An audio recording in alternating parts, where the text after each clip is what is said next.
Eto nga pala ang iba't ibang pagkain na meron dun sa Good Days Restaurant na aming pinuntahan nung kami ay nag-hotpot.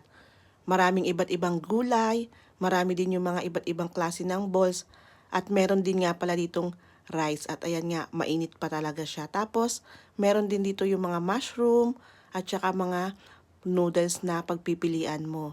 Ikaw na yung bahala kung ano yung mga gusto mo. At saka meron din dyan mga iba't ibang spices para sa sauce. At eto naman yung favorite ng lahat, syempre ang dessert section. Meron siyang ice cream dyan na iba't ibang flavor. Ikaw na rin yung bahala, at meron din sila ditong unli kape, tsaka mga unli na soft drinks, at tsaka mga unli tea. At tsaka meron din ditong, yan, at alam ko yun ay mga, sabi nga nila ay mga healthy na tea. O, di ba? Napaka-healthy ng pagshabu-shabu mo dito kahit na nabusog ka. Kaya, try nyo rin dito sa Good Days Restaurant sa Langham Place sa Mongkok.